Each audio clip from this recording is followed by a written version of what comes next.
The latest census suggests that white Brits are now in a minority in London, accounting for just 45% of residents. Is this a good or a bad long-term trend?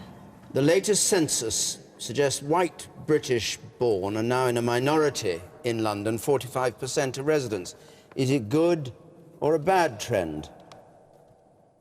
Michael Heseltine. If there's one speech I made of which I am proud, it was in October 1981, in which I included the words, they're black, they're British, they were born here, they vote here. That is a fact. So there's nothing you can do to turn back history. I defied my party in the late 60s over the Race Relations Bill, when I believed that anyone who lived in this country was entitled to live here within the law, without prejudice, and with equal opportunity. And that now is the position. So is it strong? Is it weak? Is it right? Is it wrong? It is a fact, and we should live with it, and we should build on it, and we should see the incredible talent that there is in the immigrant community, and always has been, whether they were Huguenots or whether they were Jews or Catholics, whatever. Well, that's a different issue, but it's still the same issue, that we have had many diverse groups of people, and the only way we will all prosper is to treat them well, live with them, and give them the opportunity to contribute to the wider benefit of society, which they want to do because actually they have exactly the same instincts that we do. They want to be happy, they want to love their children, they want to live in peace, they want to live in the law, and the vast majority of them want to work hard.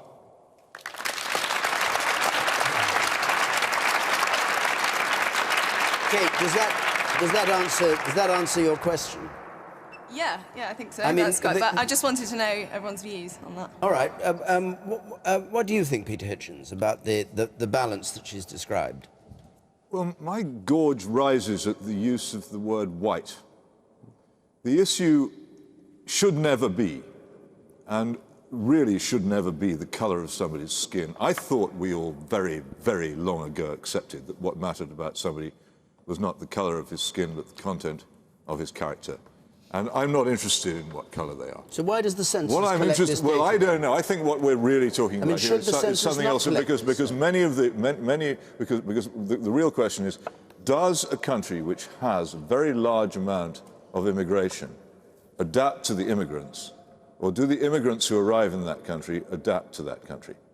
And it's my very strong view that the only hope of a tranquil and peaceful and productive and successful society is that the migrants adapt to the place to which they come.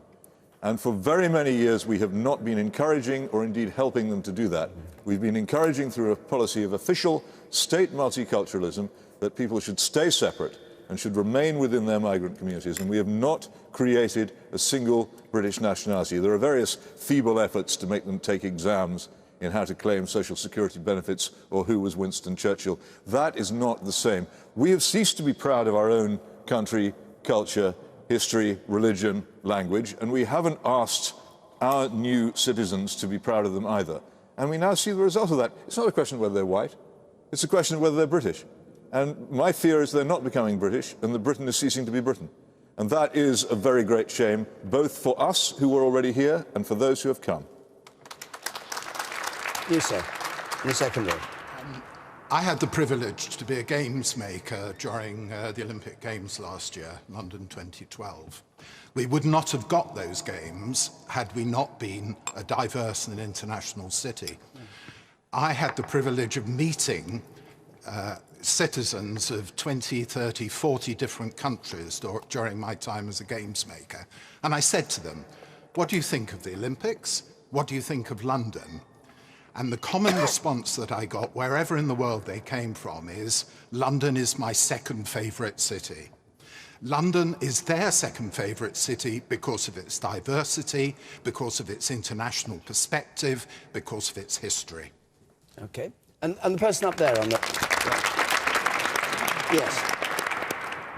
I was just following on from that gentleman's point that I don't think that immigrants come here to become British. They come here because it's the closest they can find to a democracy where they can live the lives that they want to live, to follow the faiths that they want to follow. And I think that should be celebrated, and that's what makes Britain British. Giles Fraser, can I just... Mistaken. Giles, can I just repeat the question, which was the latest census says that white British are now in a minority in London, 45% of residents. Is that good or bad as a trend? I'm indifferent to it. I mean, I think it makes no difference, white, black, whatever. I think that's... I'm not interested, and I don't think that the census ought to collect that information at all. I mean, the underlying point is that I think London is the most wonderfully diverse place in the world. I wouldn't want to live anywhere else precisely because of that diversity. And it always has had a history of welcoming people from all around the world. My surname was originally Friedeberg, not Fraser, and that was because, you know, a lot of my family on my father's side came over here as Jewish immigrants and contributed greatly to this society as waves of people from all around the world have done so. It enriches our culture. And the idea that it's some sort of problem, that multiculturalism is a problem, I'm an unashamed multiculturalist. I think it adds hugely to what is so rich and exciting about a place like this. But so you disagree with Peter Hitchens? I completely disagree with Peter Hitchens. Completely. OK. The woman up there in the back row. Yes. My grandparents came to this country in the early 20th century as immigrants from Eastern Europe. And they brought up my parents, who in then turn brought up me, to respect everything British. This country fed us, clothed us, educated us. I don't, excuse me, I don't think it's a problem with colour. I think any problem that we have is in my grandparents' house and my parents' house, English was spoken. Everybody was expected to learn our host language, to learn our host manners, to respect the law, etc., and everything that goes with it. So when people are talking about colour, I don't actually think they are meaning colour. I think they're meaning culture. And that's where I think that we have to integrate to get a fully integrated community. Diane Abbott? Well, I'm one of those 55% non-white people living in London. And let me say this. London is the city that immigration made. Not a question of London tolerating immigrants. Immigrants made London, whether it was Irish labourers in the 19th century, whether it was West Indian nurses after the war, whether it's Asian shopkeepers, whether it's French and American bankers here in the City of London.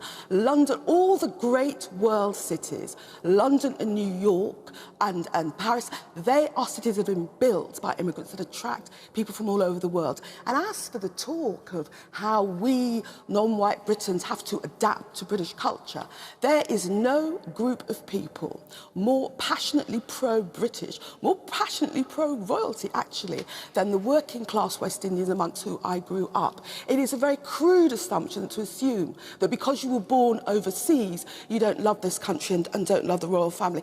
And just my final point, because there's a lot of talk about there's fewer white people are moving out.